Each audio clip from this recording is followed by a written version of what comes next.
ẹ káàbọ̀ sórí ìkànnì wa fún abalẹ̀ fún dáadáa fídíò tó ń ṣó lẹ́gbẹ̀ẹ́ wa a máa play ẹ wo Lizzy Anjorin ló jáde tán tó tú ọ̀pọ̀lọpọ̀ àṣírí nípa ikú Mohbad àti interview very dark man ohun ti Sam Larry ẹ wo gbogbo ẹ ní Lizzy Anjorin tó jáde tán tó tú ọ̀pọ̀lọpọ̀ àṣírí nípa ẹ̀ tó bá ìgbà àkọ́kọ́ rẹ̀ tẹ̀ ń da ọkọ̀ mọ́kọ́ ẹ bá subscribe pé like comment kẹ́ iṣẹ́ ẹ lè máa jẹ́ wọn àǹfààní kọ́ńtẹ́ǹtì ní ìgbàkúgbà lóòrèkóòrè tá a bá fi lè tẹ̀lé wọn àbíṣọgbọ́n ìmọ̀ àti gẹ́mi sọ pé fídíò wọn alẹ́ tàwa pé ẹ wo fídíò náà rèé ẹ̀yin náà ẹ kàn sojú abẹ́kọ̀ọ́. Gistlover knew wípé mò ń try láti jí Sam Larry lójú oorun ẹ̀ èmi dẹ̀ ti mọ̀ pé wọ́n Gistlover mò ń bọ̀ wá throw Sam Larry àti Naira Marley under the truck. Inú mi dẹ̀ dùn wípé fídíò tí Sam Larry ṣe ìwọ Gistlover ó proof ẹ̀ fún wa wípé Sam Larry kò mú ẹ lọ́rùn ọwọ́. Let me tell you one secret. If Gistlover is blackmailing you, the worst thing you could do is to run away from social media. Sori tí Gistlover bá ń parọ́ mọ́ ẹ, lálàkọ́kọ́ tó o bá ní làákàyè àti deal pẹ̀lú Gistlover, ó máa jẹ lọ. Ẹlẹ́ẹ̀kejì tó o bá ní làákàyè àti gbé ọ̀rọ̀ kalẹ̀, ó máa jẹ lọ. Ẹlẹ́ẹ̀kẹta, wàá rí pé Gistlover ó sọ kankan ó dúró díẹ̀ Sam Larry Gistlover dúró díẹ̀ kó wá fọwọ́ ara ẹ̀ kó fi bà yé ara ẹ̀ jẹ́ torí material tó fún Gistlover ìwọ Sam Larry material tó fún Gistlover ó fi hàn pé àtiwọ Sam Larry o àti gbogbo àwọn tó wà ní agbègbè ẹ ní ìmọ̀ nípa social media. Social media is an institution on its own. You have to be ahead of Gistlover. You don't understand? Sam Larry, imagine tó bá jẹ́ pé àjọ máa ń sọ̀rọ̀. You now call me to notify me that you want to talk to very dark man. I would have told you yesterday that let Nigeria knows that maybe there is a petition somewhere. Even very dark man that interviewed you, very dark man doesn't deal with Gistlover the way you, Sam Larry, you are behaving. I knew Gistlover is coming to bury you and Naira Marley once and for all, because you guys are behind when it comes to Gistlover, when it comes to social media. Gistlover is social media is an institution. If you don't understand the game, you can never win the game. Alaye ability làwọn alọ́lọ́run tó máa bá wọn ṣe ni wípé wọ́n ní kàn ní ìyàwó tó gbọ́n nínú tó gbọ́n níta tó lè tètè study game yẹn tó dẹ̀ lè tètè understand it. If not, there is no how you can win the game. Sam Larry, how can you come online láti wá fún Gistlover ní cheap material to ridicule you and Naira Marley? Ẹ bá mi share show. When I was firing you yesterday, a lot of people would think maybe I hate you. I did not hate you. Torí mo mọ̀ wípé Gistlover is patiently waiting for you to come and shoot yourself, and you did. Number one, Sam Larry, Naira Marley. Some months ago, or so maybe a year or some months ago, ó dà pé àwọn kan ti clear bóyá court ló clear Sam Larry, but lo social media láti fi spread it. People will continue to hold you as the killer of Mohbad because you guys are not ahead of your enemy. And one thing is this, Sam Larry, 99.9% people around you are working for Gistlover, so you will never understand the game until the day you are ready to learn the game. Now you watch Gistlover, magba ìwọ ló kọ o lọ gbé fídíò kan jáde. Kí ni fídíò yìí ní ṣe pẹ̀lú signing Mohbad tí Mohbad ń ṣiṣẹ́ lábẹ́ ẹ̀ nígbà tó wà láyé? Kí ni fídíò fọ́tò tó post kí ló ní ṣe pẹ̀lú ọjọ́ tí Mohbad kú?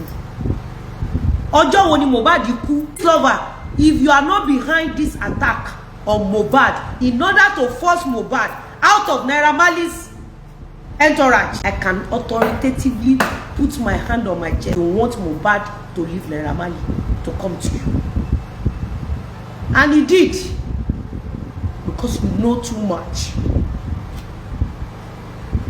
This lover, èmi máa gbé ẹrẹ lẹ́ni, èmi máa finish her off. Finally, èmi máa destroy her beyond repair.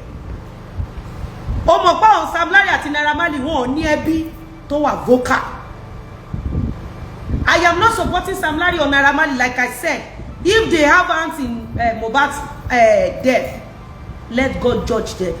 But I will not watch you this lover. I will not watch you destroying the glory of this country. Tó bá jẹ́ pé mi ò kì í ṣe speaker, you this lover, you lied that mo lọ jí 91,000 nínú Ìdúmọ̀tà tó dẹ̀ mọ̀ pé wọ́n ló lé ambush síbẹ̀ fún mi. Báwo ló ṣe fẹ́ kí n gbà ẹ́ gbọ́ pé Sam Larry ló ṣe Mohbad báyìí? If you can put people, see Tom Jones, tó dẹ̀ parọ́ fún àwọn èèyàn pé mo jí 91,000 naira, you Sam Larry, not Naira Marley, because you already pick some people that are close to Mohbad. Sam Larry and Naira Marley, they are underneath working for you. They are underground working for you. So, o máa ń bi wọ́n kí ló ṣẹlẹ̀ sí Naira Marley, o máa ń bi wọ́n kí ló ṣẹlẹ̀ sí Sam Larry, o máa ń bi wọ́n pé kí ló ṣẹlẹ̀ sí Mohbad. Tí Mohbad bá lọ síbi kan, ìwọ nìkan ló ní information ibi tí Mohbad lọ, just lover.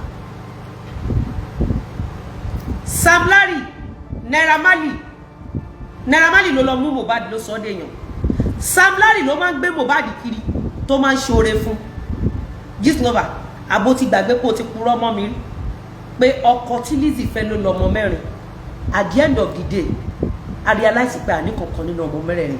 Ó dẹ̀ sọ fún gbogbo àgbáyé pé Mr. Lawal ló lọ́mọ mẹ́rin. Just lover, ó tún pe Sanwó-Olú lé mi lórí, ó pe Tinubu lé mi lórí, ó pe gbogbo èèyàn lé mi lórí. Ó dẹ̀ mọ̀ páwa ti ní evidence lọ́wọ́. Ó dẹ̀ mọ̀ páwa kọ́ la lọ́mọ bọ́n torí pé ó fẹ́ gba bára. Attack tán fún mi ní Tom Jones, ṣe bí ọ̀rẹ́ Fọlá Sàríyù tímọ́tímọ́ ni. Àbí tí ìwọ Gist lover tó bá jẹ́ pé ò lọ́wọ́ nínú attack Tom Jones, kí ló dé tó ṣe change narrative from fake account to reverse transfer to gold? Ó dẹ̀ tún sọ wọ́n ní wọ́n bá gold lára mi. Ó tún wá gbé mi lọ sí TVC níbi tí wọ́n ti máa mọ sàárì ọmọ wọn. Àwọn yẹn wá sọ pé the said gold was found on me. Gist lover, another thing is this. Ǹjẹ́ o mọ̀ pé gbogbo ìṣẹ̀dá tó súnmọ́ ló lu ọ́fíìsì wọn ló fi ń pa ènìyàn? Gbogbo newscaster tó súnmọ́ ló lu ọ́fíìsì wọn fi pa ènìyàn. Gbogbo ẹ̀dá tó súnmọ́, gbogbo ìṣẹ̀dá tó súnmọ́ ló lu ọ́fíìsì wọn fi pa ènìyàn. I am one of your victims. For TVC to have come online láti sọ wípé the said gold was found on Lizzy Anjorin. This lover, you are the one behind this attack. Larry is just a dumb human being. Sam Larry is a fool when it comes to social media.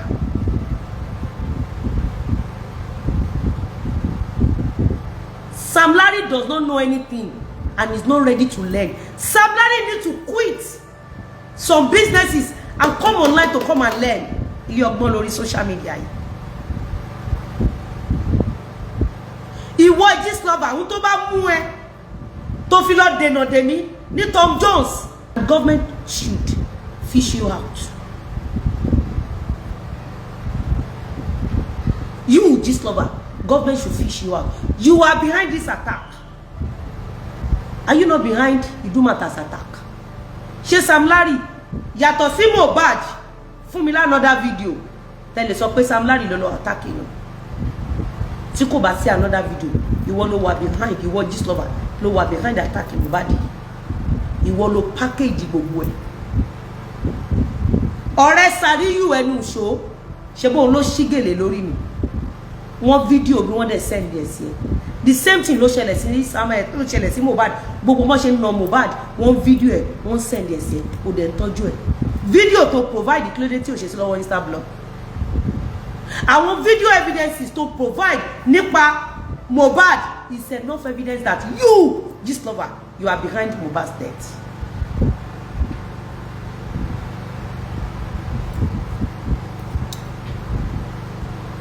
Juliet Adekola, forget Sam Larry. He's a man. Forget him. He's a man. If you are a married man, you will understand Sam Larry. Sam Larry thought he's still talking to his wife. Sam Larry ò tí mọ̀ lọ́rùn, and that is how they behave. That is how men. That is typical Yoruba men.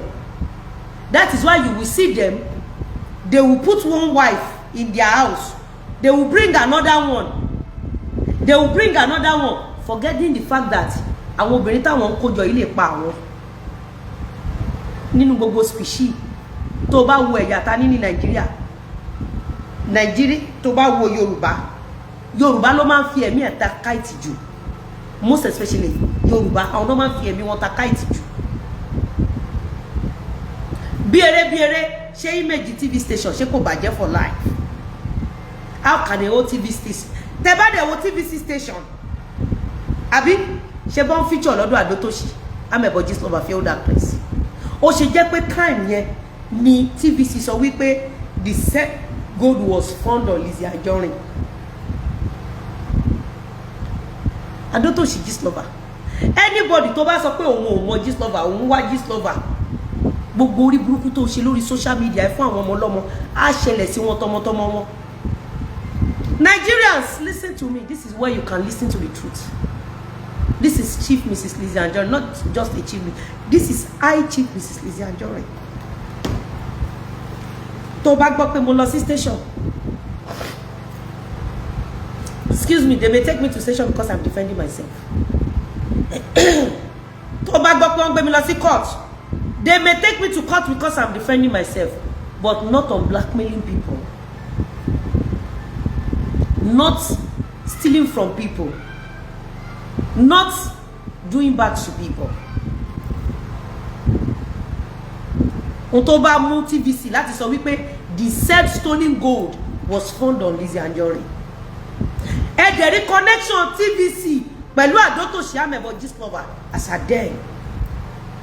Ibẹ̀lẹ̀ tí máa mọ̀ wípé gbogbo ìṣẹ̀dá tó súnmọ́ failed actress ló ń lò láti bá yá àwọn èèyàn jẹ́. Do you know why I did that yesterday's show, Gistlover?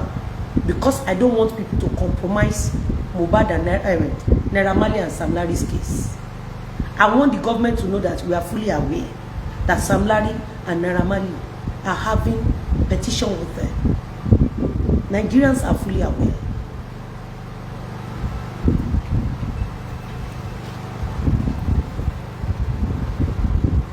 Surely, typical Yoruba man ni Sam Larry kò tí mọ̀ lọ́rùn. A typical Yoruba men, they think about themselves. They don't care about orúkọ èèyàn kan bàjẹ́. They don't care. Even when they are not making money, the ego in them. Sam Larry is a typical you. Is a typical. If tó bá lọ́kọ nílé, wa understand you are Sam Larry. Tó bá lọ́kọ tọ́kọ ẹ bá jẹ́ Yorùbá, wa understand. Obìnrin mi mama wo báyìí pé baálé mi nǹkan báyìí fẹ́ ṣẹlẹ̀. A ní ẹ kí ló kún ẹ pẹ̀lú tòun. Tí nǹkan ẹ bá ṣẹlẹ̀, àwa gentle bí okoko. You all know what I'm talking about. You all know what I'm talking about. So I will not take Sam Larry serious. Because Ninu Sam Larry tó bá ti deal pẹ̀lú Yorùbá. Tí bàbá ẹ, ìyá ẹ tó bá ti jẹ́ ọmọ Yorùbá, àfiwọ́ tó bá fẹ́ fẹjọ́ ṣègbé. Bíbélì dẹ̀ sọ pé ẹ má dẹnikẹ́ni lẹ́jọ́, ẹ̀pọ̀ rí ẹjọ́ wà lọ́rùn. Of course mo jáde lánàá, inú bí mi pé why would you do this? But mo ò lè sùn. Mo wò pé má yóò jáde fún mi rí, kò bú mi rí. Kò sponsor bí tán ti ń bú mi rí. Kò fún wọn ló pé kán máa bà business mi jẹ́. Why would I talk to him this way? Even if he messed up ẹni kì í ṣe ti tèmi. Tó ti ẹ̀yin kan tí mi sọ. But that does not mean because Sam Larry is not smart. Social media aspect does not mean that the Abiyamo should not stand on the truth. Ìtí Gistlover ṣe fẹ́ mi ni mo sọ yìí. Ṣé bí Gistlover ló sọ fún Sàríyù? Tí ò bá sí wípé lately bí a month 2 months ago, a lot of you ti ẹ mọ̀ pé mo mọ Mr. Lawal ni bí Gistlover tẹnu ṣo ṣe wá paint ẹ fún yín. A lot of you ò mọ̀ pé mi mo sanwó lé ẹnu ṣo. A lot of you ò mọ̀ pé mi mo fẹ́ nu ṣo lówó oúnjẹ pẹ̀lú ọmọ ẹ̀. A lot of you ò mọ̀ mọ̀ kankan. Ẹnu ṣo àti Gistlover kọ̀ wá parọ́ fún yín pé Lizzy gbọ́kọ̀ Fọlá. Tọ́n bá bèèrè lọ́wọ́ ọ̀pọ̀lọpọ̀ yín pé kí ló ṣẹlẹ̀ nípa Fọlá àti Lizzy, mọ̀ nǹkan tí Gistlover kàn sọ. until ìgbà tí audio ti Fọlá record fúnra rẹ̀ tá a bẹ̀rẹ̀ sí ní wá gbé jáde ní last year àwọn kan ò gbọ́ yí ẹ̀ ilé àwọn kọ̀ọ̀kan ṣe gbọ́ níbi tí Fọlá ti ń sọ wípé mo mọ̀ pé ọmọ Lizzy bó o sọ fún mi pé o máa fẹ́.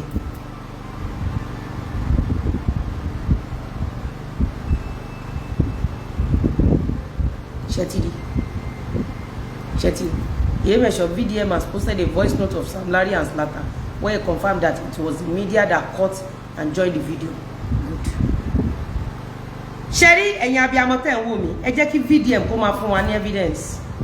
Ẹ jẹ́ kí Lizzy Anjorin, bí o mọ Sam Larry mi mọ anybody, mi dẹ̀ fẹ́ mọ̀ wọ́n. Ẹ jẹ́ kí Lizzy Anjorin kó máa fún wa ní psychological analysis lórí bíbá based on nǹkan tí Gistlover ti ṣe fún mi. Gbogbo pọ́n náà Mohbad yẹn Gistlover ló arrange because ó need Mohbad. Gbogbo material tó dẹ̀ wà lọ́wọ́ Gistlover nípa Mohbad òun ló ṣokùnfà ikú Mohbad. Ṣé rí àwọn táyé wọn ti bàjẹ́ wọn ò lè understand me, but I can authoritatively tell you this, that Sam Larry, Naira Marley, none of them abused Mohbad. It was Gistlover that instigated everything that happens to Mohbad because she was desperate to hijack Mohbad from Naira Marley, and she wants to take revenge of reason best known to her. Tó bá bèè lọ́wọ́ àdó tó ṣe sìn pé kí ni Lizzy ṣe fún ǹjẹ́ lọ sọ kankan, tó bá bi olórí burúkú ẹ̀sìn á ní wọ́n sọ pé gbogbo ògbésí ayé ẹ̀ títí ẹ fi bàjẹ́ wọ́n máa ń sọ pé ni kò ní ẹ̀rí nǹkan kan lọ́wọ́. Gbogbo àwọn tí Gistlover ti bá tí wọ́n jẹ́ láyé kò ní ẹ̀rí lọ́wọ́ against anybody. Ó máa ní pé wọ́n sọ pé ni olórí burúkú àwáyé má ṣe rere ọmọ òfò tó ti mọ sàárì àwọn ọmọ ẹ̀. Ṣé rí géèmù tí mo sáré gbá lánàá tí mi ò bá wá tẹ̀ sí Sam Larry lójú, mo nà yí ẹ̀ hands down, mo mú ẹ lọ́rùn ọwọ́. Sam Larry tí mo ṣe show fún ó jáde fún mi, ó mọ̀ wípé show tí mo ṣe lánàá ó mọ̀ pé ó níbi tí mo ń lọ ní Gistlover. Gbogbo ìyà tó jẹ́ Mohbad, gbogbo wọn ń da Mohbad láàmú tí ò bá sí wípé àṣírí tú ṣán lè mọ̀ wípé ẹnu ìṣó ọ̀rẹ́ tímọ́tímọ́ ló ṣí aṣọ lójú mi. Ṣé bí ìgbà tọ́lọ́pàá bẹ̀rẹ̀ sí ní kó wọn làṣírí tú pé ọ̀rẹ́ ẹnu ìṣó ló ṣí aṣọ lójú mi. Gistlover ó padà jẹ́ káwọn èèyàn kan listen sí pé ọ̀rẹ́ ẹnu ìṣó ló ṣí aṣọ lójú mi. Ó ní wípé mo lọ jí gold 91,000 èmi tí mo ń ta ẹrù, èmi tẹ́ pé ìmẹ̀kú ni mí. Ó mọ ọdún tí mo ti wà nínú gold business. Níbi tó lọ ń bá tiẹ̀ jẹ́ dé olórí burúkú onípàndà ìwọ Gistlover ó mọ iye tó ń ta a gram of gold lára nǹkan tó lọ ń fi bá tiẹ̀ jẹ́ nìyẹn. Ṣé mọ̀ wípé Very Dark Man ṣẹ̀ṣẹ̀ release audio ni. Mi ò dẹ̀ mọ̀ wọ́n, mi ò ní audio yẹn lọ́wọ́, mo fi Ọlọ́run búra, mo ò ní audio yẹn lọ́wọ́. But with the look of things, I can authoritatively tell you that it's Gistlover lára ẹ̀rí tí mo fẹ́ kẹ́ dì mú. Ṣé ẹ rántí wípé ẹnu ṣó ń sọ fún wa wípé kàkà kí Gistlover sọ̀rọ̀ mi ó máa sọ̀rọ̀ jìgan. Ta ló rántí fídíò yẹn? Ó ní kàkà kí Gistlover sọ̀rọ̀ mi á sọ̀rọ̀ jìgan. Ẹnu ṣó ló sọ bẹ́ẹ̀. We have the video evidence here. Gbogbo bí Mohbad ṣe ráre kò ṣẹ̀yìn Gistlover. Gbogbo àwọn ọ̀rẹ́ Mohbad Gistlover ti kó wọn sọ́dọ̀ bó ṣe lọ mú ẹnu ìṣó, bó ṣe lọ mú máníjà mi. Gbogbo àwọn tó bá ṣiṣẹ́ nílé Lizzy wọ́n ṣe máa ń hẹ́ndì sínú ilé ẹ̀ nǹkan tó ṣe fún Mohbad nìyẹn. And let me tell you something, ṣe rí ìṣẹ̀dá tó dàbí Gistlover tó jẹ́ pé ó máa hijack gbogbo èèyàn tó bá gbé nílé èèyàn, they are killers. They are killers. Òun ló fi jẹ́ pé òun ló máa ń tètè ní nudity gbogbo àwọn celebrities. Ó ti install àwọn èèyàn sílé gbogbo àwọn èèyàn unknowingly to some people. So therefore Gistlover nìkan ló ní ability àti pa Mohbad àti pa anybody. Ẹ bẹ̀ lọ́wọ́ Gistlover pé gbogbo àwọn tó ti cancel ẹni kó mú evidence ẹ̀rí wá. Tọ́wọ́ Gistlover bá mọ́ nínú òkú Mohbad, tọ́wọ́ ẹ bá mọ́ Gistlover wojú mi nínú òkú Mohbad, ibo ló ti rí audio ìyàwó Mohbad àti Mohbad tó gbé síta? Tó bá rántí lẹ́yìn tó release audio ìyàwó Mohbad àti Mohbad ló bẹ̀rẹ̀ sí ní fi wọ́n tọrọ bára. lẹ́yìn ìgbà yẹn ló darí ìyá Mohbad bàbá Mohbad àti ìyàwó Mohbad lẹ́yìn ìgbà yẹn ló darí wọn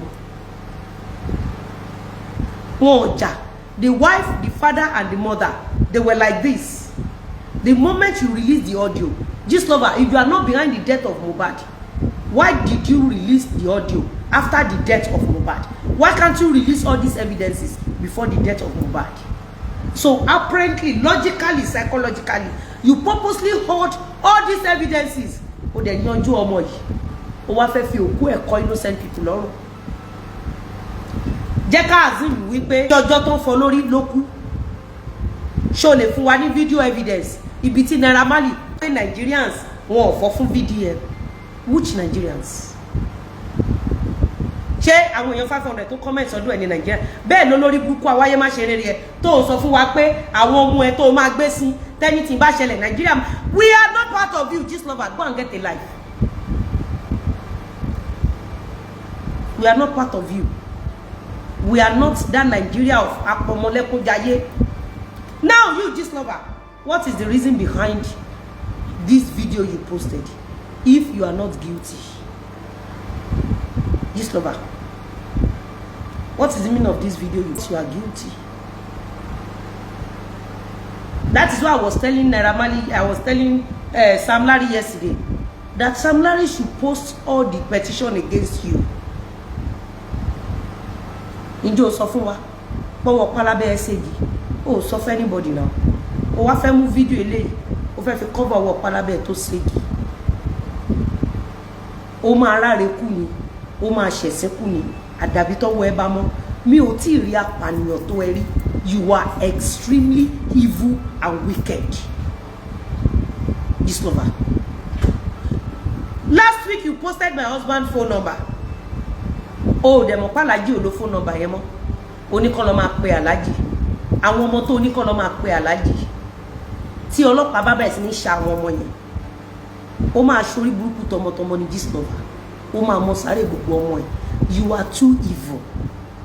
This lover, ìwọ àti ẹnu ṣó. Ẹgbẹ́ lọ ṣe death certificate àwọn ọmọ ẹ̀ tó máa mọ sáré wọn. This lover, kí ló lè mú ẹ? Báwo ló ṣe gbọ́ngbọ́n pé kéèyàn ṣe death certificate ẹni tó wà láyé? Ó ti gbàgbé pé celebrity ló fẹ́. Ó ti gbàgbé pé celebrity tí Mr. Lawal fẹ́. I'm not just a mere celebrity. Ó ti gbàgbé pé ọpọlọ ń jà lórí mi. Àbọ̀rò pé Mr. Lawal is your normal. Ó rò pé Mr. Lawal dàbí àwọn Sam Larry tó máa fòkú kọ́ lọ́rùn táwọn ìyàwó wọn àwọn ẹbí wọn ò lè sọ̀rọ̀. I want to know why you, this lover, connive with ẹnu ṣó láti ṣe death certificate èèyàn tó wà láyé. That is how much you are desperate. Bí kí gbogbo àgbáyé kú ni.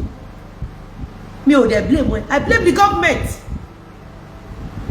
Because láyé àtijọ́ tó bá ń gbọ́ kùrùkùrù nípa ẹ̀ wọ́n máa gbé ẹni. Láyé àtijọ́ ká má ti sọ wípé you are identified with that page. This lover. Ibo ló sá sí ṣé nù wo ló wà ní. Ńgbà tí Nàìjíríà ò bá lè dárú ẹ̀mú tó gún bá ṣẹlẹ̀ lọ́la ńkọ́.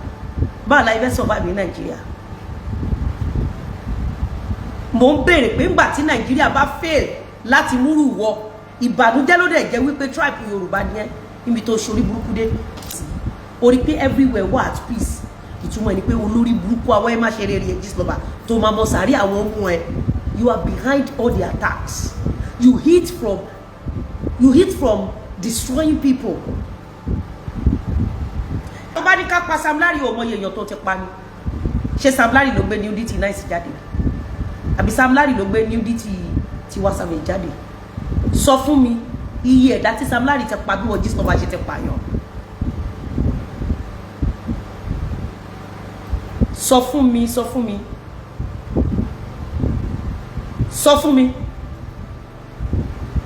mi iye èèyàn tó ti pa. Ọmọ yọ Edoche ọrùn ẹ ló kú sí. Samokosu ó mọye èèyàn tó ó mọye ìdílé tó ti pa ni. Ó yẹ kó lọ bèrè ikú Àríkẹ́ Gold lọ́wọ́ ẹ̀. A mọ̀ bóyá ó gbé gold fún ẹ tó ò gbé padà. Ta ló mọ bí kú ẹ ṣe lọ? Mò ń bèrè.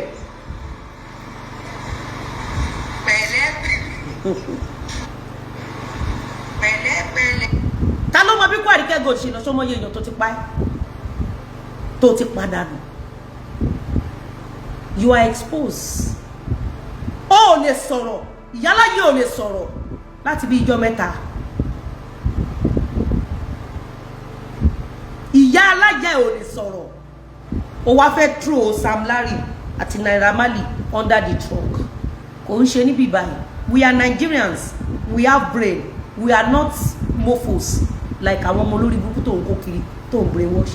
It is not Sam Larry or Naira Marley that pay Mohbad. Nigeria should investigate you, this lover. You have too much about Mohbad when he was alive. So ikú Mohbad ọ̀dọ̀ ẹni kan wá sí, this lover.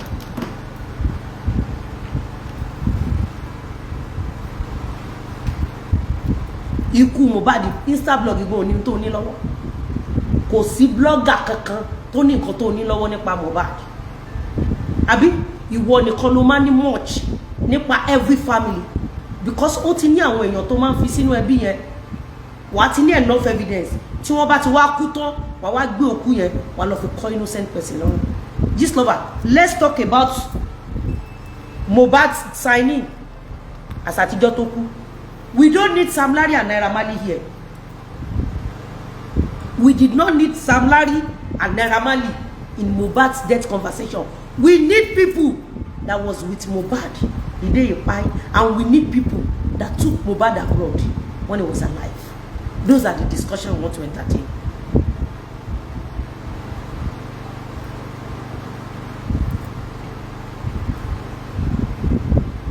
We don't want Sam Larry. Nigerians, listen to me. We don't want Sam Larry or Naira Marley. We want people that was with Mohbad the day he died, and we want people that took Mohbad abroad when he was alive. Tó bá jẹ́ wípé attack Sam Larry lè fẹ́ capitalize lé lórí, tó bá jẹ́ kórí Sam Larry pé ní tí nǹkan kan ò ṣe lọ́pọlọ, ohun tó yẹ kí Sam Larry sọ lórí line lánàá ni wípé I want Nigerian government or Nigerian police to investigate Mohbad signing as at the day he died. Nǹkan tó yẹ kí Sam Larry sọ ni wípé all the people that was with Mohbad the day he died should be picked for thorough investigation. In fact, Sam Larry and Naira Marley should sue anybody that called their name into this mess.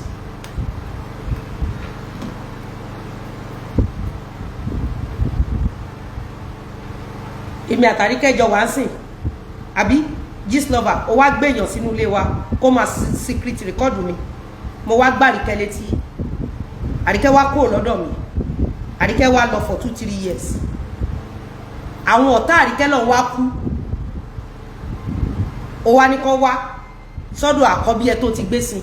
Ọdẹ ló pè wá ní. Ṣé wèrè ló pè wá bí títí àbí? Ṣé wèrè bí tí ìyá ẹ ló pè wá? Stop pushing fake narrative. Let Nigerians focus. We have a lot of things to deal with. You are distracting us from our rights in this country. Koko shi, koko fucking. Tó bá jẹ́ pé irú Sam Larry yẹn bá mi sọ̀rọ̀, àbó bá èèyàn kan tó mọ̀ nípa social media sọ̀rọ̀, àwa lọ sọ̀rọ̀ mo pàdé ẹ̀ ní club, ó pò òun lẹ́yẹ, kí ni gbogbo òṣì yẹn? Ó mọ́mọ́ ò sọ̀rọ̀ láti jọjọ́ yìí. Ó ti mọ̀ pé Sam Larry ò gbọ́n dáadáa lórí social media. Ó wá dúró dè kó yìnbọn fún rẹ̀ lórí. Ó wá cut fídíò ẹ̀ láti lè throw under the truck. Jẹ́ ká mọ̀ nǹkan tọ́lọ́pàá gbà sílẹ̀ nígbà tí wọ́n ṣe thorough investigation nípa àwọn tó parọ́ mọ́ Sam Larry. That is what we want to discuss here. Gist lover, àbọ́lọ́pàá ti arrest àwọn èèyàn. Ṣé bọ́lọ́pàá ti arrest àwọn èèyàn tó sọ pé Sam Larry àti Naira Marley ló pààyàn? Let's challenge the Nigerian police together. We want to see the outcome of their investigation. Ẹni tó ní Sam Larry àti Naira Marley ló pààyàn. Ṣé tòótọ́ ló sọ àbó parọ́ mọ́ wọn ni?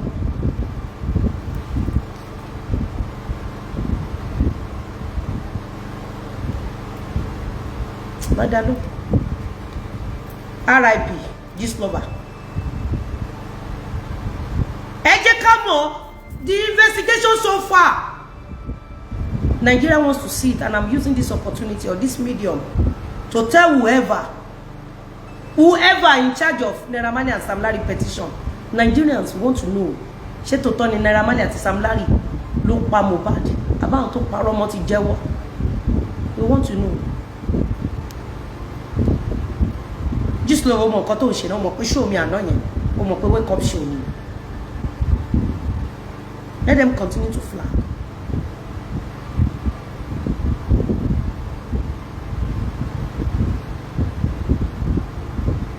You don't understand? Gist lover, let's talk about those that were being picked. Nigerians want to see the result of the investigation. The way Nigerian police showed the whole world the investigation about Idumata Tom Jones. We want to see Sam Larry and Naira Marley. That is what I'm after. I am not after Naira Marley lo pa Sam Larry lo pa Naira Marley. Entertaining, you have to go. Sam Larry and Naira Marley cannot kill Mohbad.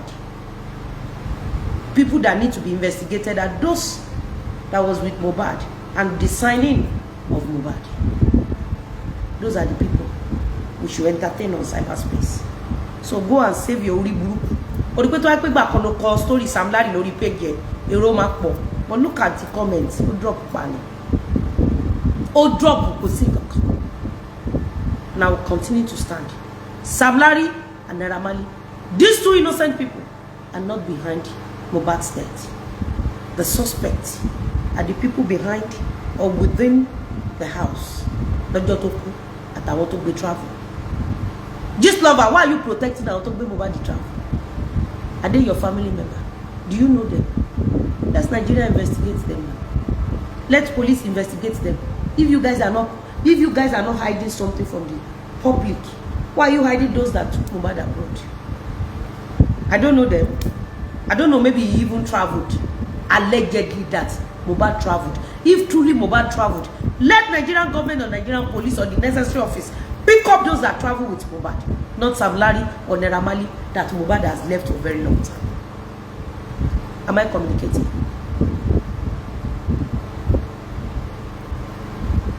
Since the Idumata case against Lizzie Anjorin, I certainly agree with Lizzie that this lover is a destroyer, enemy of success.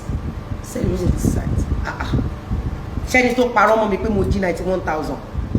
Anthony mo jí gold. Narrative mẹ́rin sí márùn ló push. Ó dẹ̀ lo TVC. Tọ́jọ́ ṣorí burúkú tọ́jọ́ máa mọ sàrí àwọn ọmọ wọn. Ó dẹ̀ lo Insta blog. Tí ẹ náà máa mọ sàrí ọmọ ẹ̀ ọjọ́ mọ́. Ẹ rí pé ó lo gbogbo àwọn mídíà. Ẹ rí pé kò sí mídíà ọkàn tó ń sọ nǹkan láti bí a week or 2 weeks ago. Ẹ rí pé kò sí nǹkan kan. Ó wá fẹ́ tú wá mú Naira Marley àti Sam Larry, your usual client, tó fi ń cover òkú Mohbad. Tó mọ̀ nípa òkú ẹ̀. You know much about Mohbad's death than anybody now. If you don't know much about Mohbad's death, how come you have all the evidences? That his father self.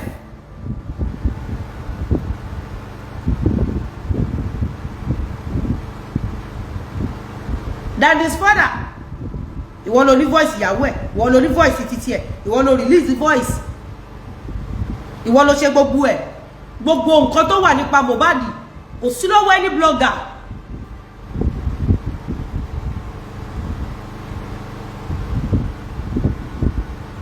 Èèyàn kan sọ pé I see no reason why Baba Mohbad is bringing these people back, yet he refused to arrest the 15 people. Ṣé rò pé Baba Mohbad ló mú wọn padà ni? Kò lè yẹ̀yìn, mo ti sọ nǹkan kan níjẹta. Kò lè yẹ̀yìn, ó ṣe máa yé àwọn èèyàn ni.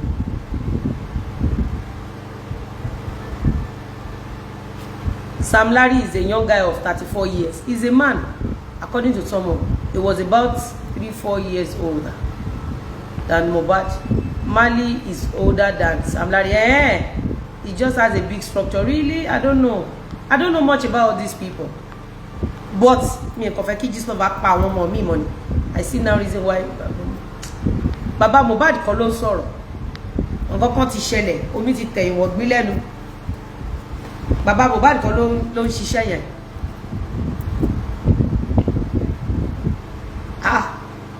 Ládùrú ìyà tó jẹ́. Ó rí ìyà tó jẹ́ ní bariba kú ìyà. Ó tún wá lọ gbé Sam Larry torí pé Sam Larry lose guard. Sam Larry lose guard ni now. Question tí mo bẹ̀rẹ̀ ló yẹ kí Sam Larry sọ lánàá nígbà tó wà pẹ̀lú Very Dark Man. Ó yẹ kí Sam Larry jáde pé yes, we reported so person and we are looking forward for outcome. Tó bá jẹ́ pé nǹkan tó sọ nìyẹn pé okay, so person. Nígbà táwọn olórí burúkú kan support mi pààyàn. Mo ti kábọ̀ yálà ya anybody wọn lójú ni.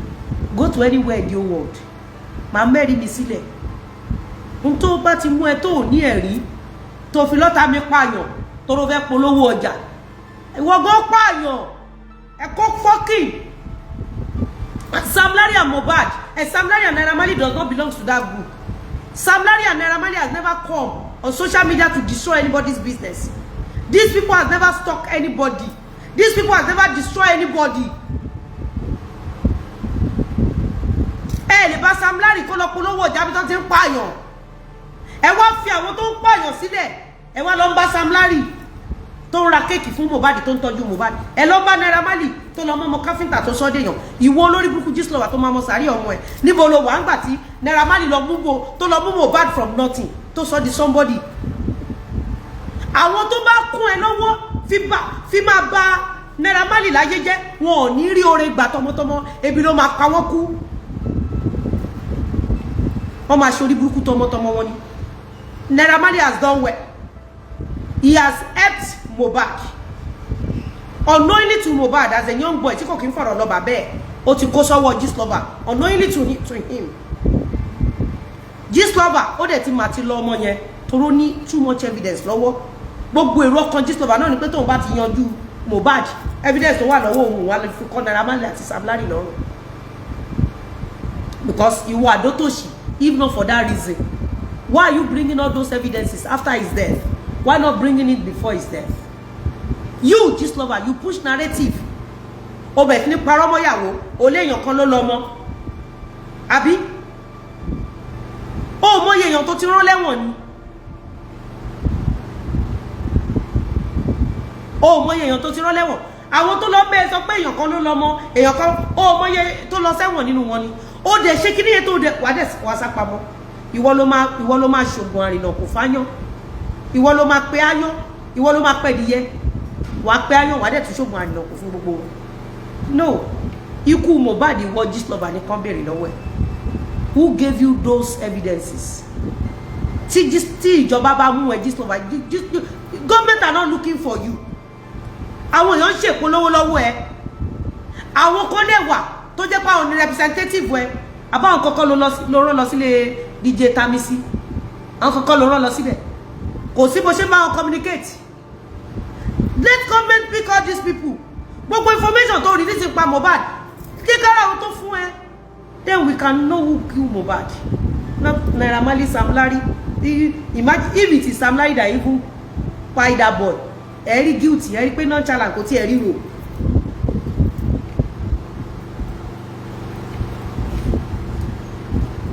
Ìwọ lórí burúkú abatẹnijẹ́ apànìyàn. Ìwọ tó jẹ́ pé wọ́n ṣe wèlé mi sínú dùmátà. Ìwọ ló order pé kán lọ ra petrol àti táyà kan jù sí mi lọ́rùn. Ìwọ Gistlover. Ọlọ́run ló ní kàlájì dé pẹ̀lú àwọn ọlọ́pàá wọn. Àwọn ọlọ́pàá tèmi dẹ̀ wá ń ta tán dúró dè mí. Tó yẹ kàlájì òde tán pa mí bó bá yẹ parọ́ mọ́ mi gbé nìyẹn. Because o ti install àwọn ọmọ kan sínú ilé wa. Ǹjẹ́ mi mọ̀ pé sẹ́sgẹ̀ mi wà pẹ̀lú ẹ. Sẹ́sgẹ̀ tó lọ purọ́ mọ́ mi lọ́dọ̀ Àṣàmẹ́gun. Ṣé bọ́dọ̀ mi ló ti ń ṣiṣẹ́ nígbà tí kéèsì dùmátà ṣẹlẹ̀? Ǹjẹ́ wàá lè mọ̀ pé ó ń ṣiṣẹ́ fún ẹ? O ní jẹ́ èèyàn tọmọtọmọ ẹ. Wọ́n máa gbókù ọmọ ẹ wá bẹ́ẹ̀ lé ní Gistlover. Adótòṣì failed that press.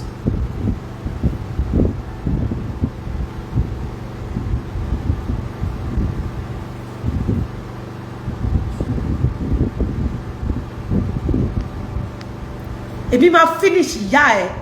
O rò pé mi jẹ́ àwọn Sam Larry, àwọn Naira Marley táwọn ẹbí wọn ò lè sọ̀rọ̀ tán ti lẹ super glue sí wọn lẹ́nu. O rò pé mi jẹ́ àwọn ẹ. Èmi á finish ìyá ẹ. Wo lórí burúkú ìwọ tó yẹ pé wọ́n mú ẹbí ẹran ọ̀sán ni. Wo lórí burúkú ìwọ tó ń fàpò gbé. Ìwọ lòṣì, wo lórí burúkú wọ ẹni òfò. Ìwọ tó ń yàgbẹ́ sára tó ń tọ̀ sára. Ìwọ tó yẹ pé wọ́n mú yálà yẹ ẹbí ẹni tó mú ẹyẹ lé ni. Ìwọ lòṣì olórí burúkú olòṣì. Ìwà wáyé má ṣe rere ìwọ tó lẹ́rìí gbogbo ohun tó ń ṣe lórí péjì ẹ̀ ó máa ṣòfò ẹ̀mí tọmọtọmọ ẹni Gistlover.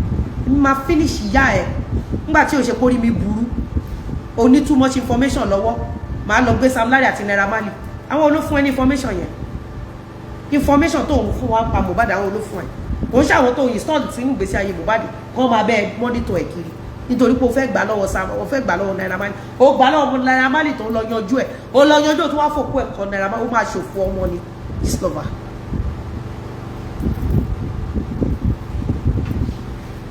ọ̀rọ̀ Mohbad yẹn lásán gan ó tẹ́ bá mọ bí mo máa jẹ́ ọlọ́pàá gist lover máa jẹ́ ọlọ́pàá gbogbo àwọn tó ń gbádùn àti fún ẹ àkọ́kọ́ píkì wọn náà àkọ́kọ́ píkì wọn àbúrò pé mi jọ bàbá tàbí opin tó ní kó lọ máa bẹ̀bẹ̀ within a week àwọn náà máa ṣírí tó ṣe pa tó ń ṣe tó bọ́ sí ẹ lọ́wọ́ tó bá láṣírí sẹ́ni president lọ́wọ́ ṣọ́bí yàlájẹ́ ẹ̀dá kó lọ máa sọ pé kó wá bẹ̀bẹ̀ tí ò bá sí pé òyìn sọ èèyàn sínú ayé ẹ̀ ìwọ lórí burúkú ọmọ ọ̀ràn kí wọ́n mú òfò ìwọ alákìísà olè ọ̀lẹ ìwọ brókì òṣì ìwọ lórí burúkú ọmọ onígbáná ìwọ ọmọ òfò ìwọ ọmọ ẹ̀sìn èwo sẹ́ni president ó bẹ̀rẹ̀ sí ní kọ́mándì ẹ̀ kiri pé ẹ kó jáde kó lọ ṣe gbá kó lọ ṣàwo olórí burúkú awáyé má ṣe rere ọmọ wèrè ẹ wá gbá 2.650 oníwọ̀ wá fèsì ọlọ́pàá tó ti ọlọ́run máa bá ti yá ẹ jẹ́ islọba gbogbo yín tẹ bá dárúkọ Naira Marley sí kéèsì yìí àwọn ọmọ yẹn á ṣẹ̀ sí àdàbí ló kù ẹ̀yin olórí burúkú olóṣì islọba payín lọ́mọ ó dẹ̀ tún kó yín kẹlọ́ máa búlé àwọn èèyàn olórí burúkú ẹ̀kọ́ mẹ́rin wá sí awáyé má ṣe rere ò mẹ́rin kò rẹ́rìn mú dé olórí burúkú olórí kọ́nsílò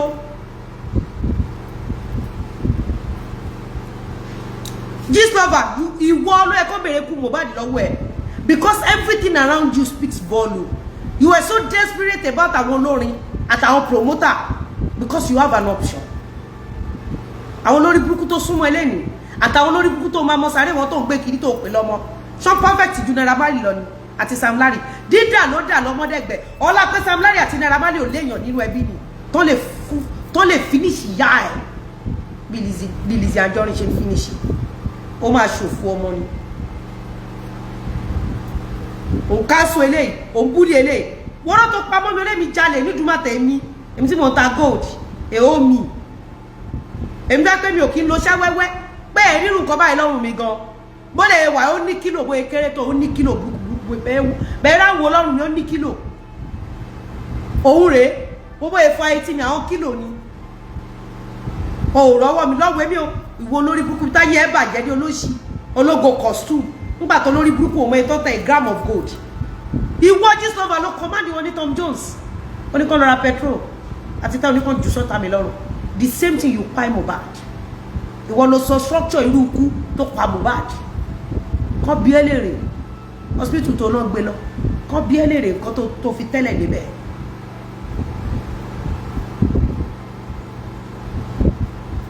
ṣé bó fẹ́ gba ìmọ̀lẹ́nization record ni ṣé bó ti gbà stop it ibi tó bá fẹ́ jèrè ọmọ ẹ àwọn ọmọ yín tí ẹ̀ẹ́dẹ̀ kọ́ tí wọ́n ń dárúkọ Sam Larry àti Naira Marley gbèsè ni wọ́n máa fẹ̀mí wọn di àdàbí tó ẹ pé Sam Larry àti Naira Marley ló pa ọmọ ẹ lọ́jọ́ tó kú àmọ́ tí ò bá ń ṣàwọn ló pa lọ́jọ́ tó kú gbogbo àwọn ọmọ yín tí wọ́n lò bí orin iṣẹ́ wọn fẹ̀mí wọn di gbèsè lẹ́bírìtì tẹ bá ṣe àwọn tó gbé ọmọ ẹ travel wọn ò pè wọ́n mọ̀ ẹ mọ yọdún tí Mohbad ti kúrò lọ́dọ̀ Sam Larry tó ti kúrò lọ́dọ̀ Naira Marley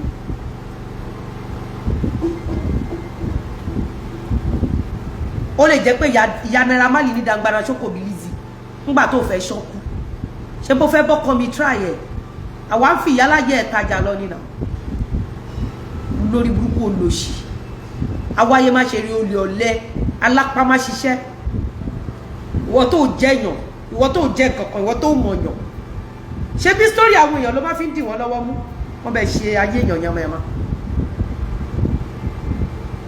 everywhere wàhálà have you ever seen me attacking the wife kí ló kàn mí àti attacking wife mama Mohbad ni mo sọ fún láti bẹ̀rẹ̀ kéèsì pé ya Mohbad lọ settle pẹ̀lú ọkọ ẹ̀ bàbá Mohbad yẹn ń sìn kankan tí ń ṣẹlẹ̀ tá a gbọ́dọ̀ sọ síta mo rẹ̀ ti fún yín ní clue because tí nǹkan kò bá ṣẹlẹ̀ bàbá Mohbad mọ̀ kú tó pọ̀ mọ́ ẹ̀ ó mọ̀ páwọn èèyàn kan ló ṣiṣẹ́ yẹn àwọn ọdẹ ló kọ̀ tó kò bá wọn ṣọ̀rẹ́ bàbá Mohbad ò bá wọn ṣọ̀rẹ́ wọ́n dẹ̀ gbé àwọn èèyàn kan gbogbo wọlé kó wá ṣiṣẹ́ pẹ̀lú bàbá yẹn ọ̀nà ìlítù bàbá yẹn wọ́n tán ṣe fún mi nínú kéèsì òkété náà ṣe fún bàbá Mohbad òun lẹ ṣe rí tán tún kọ́ ilẹ̀ kẹ́bọ̀dì lọ ṣe fàájì ẹ kí n fi sílẹ̀ kẹ́bọ̀dì lọ ṣe fàájì wo lórí burúkú olóṣì abatẹnijẹ́ ìwọ lò ṣe olórí burúkú yìí ìwọ tó pé ológo costume ni ẹ ìwọ lórí burúkú oníbàgì 15k ìwọ awáyé má ṣe rere wá sọ pé Lizzy Anjorin ó jalè nílùú wá lọ sọ fún wọn pé kó lọ mú táyà àti petrol kan jù sí mi lọ́rùn the same thing tó kúkú ìwọ ló yanjú Mohbad ó yanjú ẹ̀tàn oníkan lọ fi kọ́ Naira Marley lọ́rùn àbí wàá lọ mú àwọn èèyàn wá plot ẹ̀ sínú ilé wọn èyí tó lọ sọ̀rọ̀ lọ́dọ̀ Bísí tó wà lẹ́wọ̀n tó wà ní kóòtù sí tó ń lọ tó ń bọ̀ èyí tó bá wa ṣiṣẹ́ ní estate wa ǹjẹ́ àmọ̀ kó ṣiṣẹ́ ǹjẹ́ àmọ̀ kó mú ẹ̀ àmọ́ tó bá jẹ́ wípé à lo grounded security tó ń ṣàbúrú fọ́ta wa kò sẹ́ni tó máa mọ̀ wípé o plot David sí estate wa dànù àbí tó bá yẹ pé aburú kan ṣẹlẹ̀ wàá lọ fi kọ́rù èèyàn kan lọ́rùn tẹ́pọ̀ tàbí ló ṣẹlẹ̀ tí wàá fi kọ́ta mi sàlàwà lọ́rùn tẹ́pọ̀ tàbí sàlàwà ló ṣẹlẹ̀ wàá fi kọ́ta tèmi lọ́rùn ọ̀vùchì wọ́n ló implant èèyàn sí estate yẹn ó yá wèrè gan gist lover ọlọ́wọ́n fi kú ọmọdé ẹ láàmú àdàbíjà ó jẹ́ pé wọn lórí burúkú mo ètí ẹ gan ó kórìíra ẹ wọ́n ọmọ David yẹn that guy collected 6.5 million sorry 2.650 lọ́wọ́ wa wọ́n ti kọ́kọ́ gbé wá mo sọ fàlájì mo ní ẹ jẹ́ ká gbé evidence síta kó gbowó ọ̀rọ̀ Sam Larry ò jọ mí lójú ọ̀rọ̀ gbogbo nǹkan tí Sam Larry ṣe kò jọ mí ẹ̀yin ló jọ lójú tó bá fẹ́ typical Yorùbá man that is how they behave nǹkan tó bá máa pa wọ́n àwọn tó bá máa ṣe wọ́n láburú they feel like kò sí nǹkan kan mo tún pe brother mi kan tó jẹ́ Yorùbá ó wò mí báyìí mo sọ lánàá kí tuntun sọ lẹ́nìí mo ní bọ̀bọ̀ tó ń parọ́ mọ́ wa ó mà ti gbé owó wa lọ ẹ jẹ́ kálájì fún mi ní evidence kí n gbé sí online bọ̀dá yẹn náà tún sọ fún mi pé bọ̀dá yẹn ní kí n gbá alájì sórí àgbo alájì ẹ má fún alájà ní any evidence ẹ jẹ́ kó máa sọ lọ ọjọ́ tó bá sọ tán wọ́n ti gbà tó wá bẹ̀rẹ̀ sí ní affect alájì tó wá bẹ̀rẹ̀ sí ní affect alájì ngbà tó wá tún gbé wá tí gist lover wá post ẹ̀ tó wá búlì wọn ó gbé phone number alájì síta alájì ṣẹ̀ṣẹ̀ wá fún mi ní evidence tó bá jẹ́ pé foresight tèmi ní làlájì ní jálàjì ò ti ní kọ́kọ́ gbé fún mi àti ní fi dákú bọ̀bọ̀ yẹn nígbà yẹn lọ́hùn that is how typical Yoruba men behave sọ̀rọ̀ Sam Larry ò jọ mí lójú nonchalant attitude you don't understand that is why you will see them ṣé you understand okay tó bá bèè lọ́wọ́ alájì sí ṣé nonchalant attitude kan ló gbé wọn dọ́dọ̀ ẹnu ṣù gbogbo yín tẹ̀ ń wò mí ẹnu ṣó yẹn ṣó ní autism àbí ò ní autism ṣé kọ́kọ́ bèè pé nonchalant kẹ́ mò ń ràn lọ́wọ́ ni tó bá ní eléyìí tí ò níṣẹ́ lọ́wọ́ ẹ̀ máa kó báyìí anirọ́ ni ani ọmọ tó yẹ pé mi ni mò ń jálé lọ́wọ́ that is typical Yoruba that is why God created we woman to be with them that is why an average woman must be smart you will advise them either they take it or they leave it you will still advise them you will be there for them physically morally emotionally you don't understand because they don't really because ọkùnrin náà ní obìnrin ló máa jókòó ṣẹ́rí ọkùnrin àwọn náà wà nídìí wíìlì obìnrin ló máa jókòó sẹ́gbẹ̀ẹ́ ọkùnrin míì wà tó bá wọ